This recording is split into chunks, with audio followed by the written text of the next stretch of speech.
Hey guys, this is AC Service Tech, and today what we're looking at is the basic refrigeration cycle.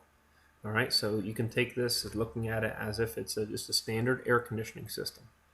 Alright, so you have two items that separate the low pressure and the high pressure on this system. And the one is the compressor that's up high, and then the other is the metering device, where in this picture you see it's down low.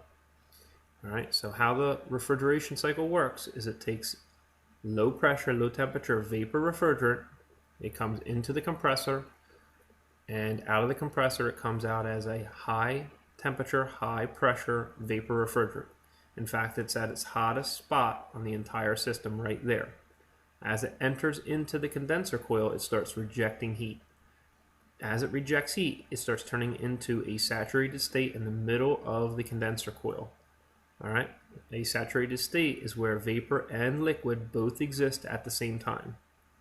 Alright, so right there, right after the saturated state, where it turns into a complete liquid until where it comes out right next to the service valve, the temperature decrease as it's rejecting heat. The temperature decrease in liquid form is called the subcooling. Alright, the saturated state is where it's transferring most of its energy at. Alright, the refrigerant is what is carrying the heat and moving it, rejecting it and absorbing it in the refrigerant itself. And most of that energy transfer occurs right in that saturated state. Alright, so it comes from the saturated state in the middle of the condenser coil. It continues to reject heat as a complete liquid until it comes out of the condenser coil. Then it comes down in the picture here, and then it makes a left, and then it goes in through the filter dryer. The filter dryer is there to absorb any moisture in the system. Alright, it has a fixed capacity, and that's it. Alright, it comes through that, and then it hits the metering device. The metering device allows for a pressure change. Alright, when you have a pressure change, so you have high temperature, high pressure liquid refrigerant coming into the metering device, and then it turns it into a low pressure, then what happens is it automatically makes it a low temperature as well.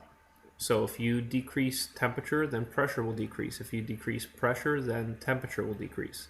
So in this case, we have a high pressure, high temperature liquid refrigerant coming through and hitting the metering device. The metering device is only going to allow a small amount through, all right? And then it turns into a low pressure, low temperature, 80% liquid, 20% flash gas mix. But it's mainly going to be a low temperature, low pressure liquid. Alright, until it gets to the middle of the evaporator coil. So the refrigerant is actually absorbing heat once it enters into the evaporator coil. As it absorbs enough heat, it turns into that saturated state in the middle of the evaporator coil, alright, where most of the energy absorption is taking place. And then right after that is where it turns into a low pressure, low temperature vapor.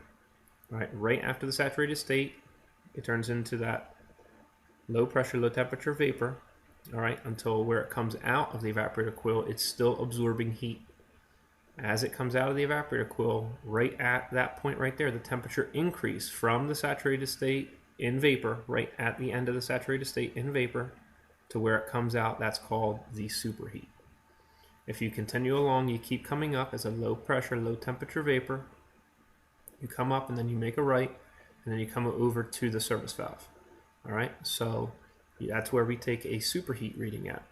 Alright, so if you took right in the middle of the evaporator coil, right after the saturated state where it turns into a complete vapor, the temperature increased from there all the way over to the service valve next to the compressor. That's called the total superheat. Alright, after that it just enters back into the compressor as a low pressure, low temperature vapor refrigerant, and the refrigerant cycle starts all over again. Alright, well, I hope you enjoyed yourself, and we'll see you next time at AC Service Tech channel.